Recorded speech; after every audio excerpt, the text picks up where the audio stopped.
Bueno, buenos días a todos y a todas. Primero agradecerle al representante Jorge Gómez por esta invitación, ¿sí? Y quiero empezar mi intervención recordando que hace 3 años exactamente, por iniciativa del senador Juan Enrique Robledo, se realizó una audiencia muy parecida a esta, ¿sí? En ese momento se llamó Le toca a la educación, la situación de la educación en Colombia al tablero, ¿sí? En ese momento también fui invitado por el senador Jorge Robledo y mi intervención se tituló Relaciones laborales de profesores universitarios, un estado de cosas inconstitucionales, ¿sí? Y en ese momento, y quiero traer a colación esa intervención porque a mi modo de ver tiene plena vigencia, ¿sí? Y casi que pues recuperar los planteamientos que ha hecho Pedro Hernández, Gonzalo Arango, el mismo senador Juan Enrique Robledo al respecto. En esa audiencia yo planteé que los presupuestos fácticos y jurídicos contemplados en la doctrina de la Corte Constitucional para definir una situación como un estado de cosas inconstitucionales, pues básicamente se ajustan plenamente a la relación laboral de los profesores universitarios y hay varias situaciones polémicas que entrañan esta situación. Es un tratamiento discriminatorio en materia salarial y prestacional, discriminación política, en salud. Por ejemplo, quedamos básicamente desvinculados del sistema de salud 3, 4 meses al año, ¿sí? También afecta la cotización a pensiones, retrasa en 10 años el tiempo de cotización en pensiones de labor, ¿sí?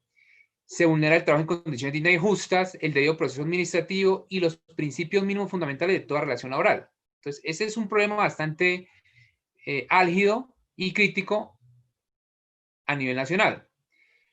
Y concretamente a la política de vinculación adoptada por las IES, ¿sí? Que en el marco de la autonomía y en la situación deficitaria presupuestal en la cual la tiene el gobierno nacional, pues lo que hace es precarizar nuestra relación laboral para poder suplir ese déficit estructural, como lo han planteado quienes me han antecedido. En ese espejo también planteé como un mecanismo de solución definitivo a ello es que el gobierno nacional dé cumplimiento efectivo al acordado con ASPO en la mesa nacional en relación con formalización laboral docente, ¿sí? Que vale la pena precisar, a la fecha el gobierno nacional no cumplió lo pactado en la negociación del año 2019, pues finalmente no se expidió el decreto para los procesos de formalización laboral en el contexto de las universidades públicas en Colombia. Ya con esta síntesis, quiero plantear que en el contexto actual del lamento social por motivo de la pandemia, que en la cual ya llevamos 8 meses aproximadamente, básicamente se adoptó como política de trabajo el llamado trabajo en casa, abro comillas aquí, ¿sí? Porque ese trabajo no tiene ninguna reglamentación que regule esa modalidad de trabajo. Al respecto, el gobierno nacional ha expedido algunas circulares, por ejemplo, desde mi trabajo se expidió la circular 21 del 17 de marzo de 2020, la número 41 del 2 de junio de 2020, pero estas dos circulares aplican específicamente al contexto privado, ¿sí? A la educación, al sector privado.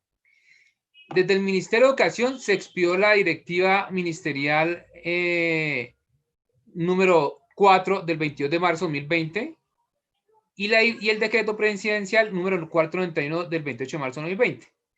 Y todos pues básicamente le apuntan a adoptar el trabajo en casa como mecanismo para realizar las labores en el marco de la actual pandemia. Pero estos dos decretos, o sea, esta directiva, ese decreto, en realidad no establecen detalladamente cómo formalizar ese trabajo en casa. Y allí es donde está el centro de mi crítica, ¿sí? A mi modo de ver, en Colombia ya hay una legislación para teletrabajo, ¿sí? Y yo siempre he sido reiterativo en lo que va corrido este año, en que nosotros estamos teletrabajando por vías de hecho, de manera informal, improvisada y sin las condiciones que la legislación vigente establece para esa modalidad de trabajo. Tan es así que ya hay dos iniciativas de proyectos legislativos en el Congreso para, uno, reglamentar el trabajo en casa, liderado por el senador Richard Aguilar Villa, ¿sí? Y es el proyecto de ley número 262, por medio del cual se regula el trabajo en casa y se dictan otras disposiciones. Y también desde la bancada del MIDA se tiene el proyecto del número 206, por medio del cual se establece la modalidad de trabajo alternativo virtual y se dictan otras disposiciones. Quiero plantear aquí que el trabajo en casa no ha sido concertado con ningún profesor ni con ningún sindicato de las universidades públicas, ¿sí? Pues básicamente fue una imposición de las universidades de manera unilateral y ya llevamos 8 meses en esta condición y no se ha concertado ni se han ajustado los planes de trabajo.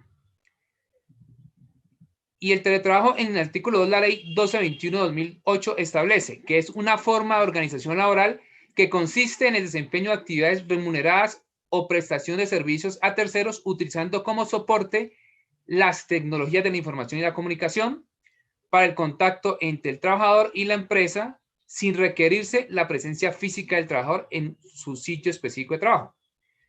Y esta definición recoge exactamente la realidad vivida en la modalidad laboral adoptada en las CIES desde el mes de marzo a la fecha, ¿sí? Entonces, por ello insisto en que estamos teletrabajando por vía de hecho, de manera informal, improvisada y sin las condiciones que la ley necesaria para ello. Entonces, ¿por qué informal? Informal porque básicamente no se han ajustado los manuales de funciones ni los planes de trabajo de los profesores universitarios para la adopción de la educación mediada por las TICs, que claramente demanda más trabajo en preparación, tutoría y apoyo para las clases. ¿Por qué improvisado? Porque la pandemia básicamente nos cogió fuera de base. Los currículos están diseñados para la presencialidad y ya llevamos 8 meses trabajando en una educación mediada por TICs. Y básicamente nos tocó adoptar, de hecho, pues este teletrabajo por la contingencia. Y sin las condiciones legales, porque básicamente las universidades no adoptaron el cumplimiento de lo establecido en la ley 1221 de 2008 en relación con asumir la adecuación y provisión del espacio de trabajo y la tecnología para teletrabajar, ¿sí? Ya para cerrar, compañeros, esta modalidad tiene algunos riesgos e implicaciones, ¿sí? Tiene riesgos para la salud física, ¿sí? Instalaciones inadecuadas, mobiliario, iluminación, protecciones eléctricas, ¿sí? Posturas inadecuadas que afectan la ergonomía. Se requieren pausas activas por la conexión permanente. Se puede presentar fatiga muscular de garganta, trauma acústico, estrés, ¿sí? Por otro lado, también se pueden presentar riesgos en la salud física. Sensación de que nadie escucha, sobre exigencia y sobrecarga laboral. O sea, estamos casi que trabajando 24/7 y no se delimita entre el espacio familiar y el laboral. Pérdida de contacto con pares por el aislamiento obligatorio, pérdida de aprendizaje por imitación, adicción al trabajo, falta de desconexión del trabajo, interferencias entre el trabajo y la familia, invasión de la privacidad, presiones psicológicas por la modalidad de trabajo. Y en tercer lugar, también se pueden presentar riesgos en seguridad informática y en propiedad intelectual. Pues básicamente se presenta una exposición de la intimidad de los estudiantes y profesores, también una exposición de la seguridad por ataques de hackers o saboteadores informáticos y el problema del respeto a la propiedad intelectual de los profesores del material que producen, ¿sí? Entonces, ya para cerrar, surge la preocupación de que se naturalice el teletrabajo por las vías de hecho, ¿sí? Agudizando aún más la precaria situación laboral y el estado de cosas inconstitucional que se han configurado en los últimos 25 años por esta precarización laboral de la mayoría de los profesores de las universidades públicas, ¿sí? Ante lo cual, desde ASPO Nacional se exige al gobierno nacional que se dé cumplimiento efectivo y pleno a lo acordado frente al tema de formalización laboral docente, así como que las IES públicas hagan lo propio y que en el marco de su autonomía unitaria se concerten planes y acuerdos de formalización laboral con las respectivas secciones de ASPO en cada IES pública. Agradezco mucho por ese espacio y dejo aquí abierta esta exigencia para que desde la representación de este foro se le transmita al gobierno nacional. Muchas gracias, compañeros.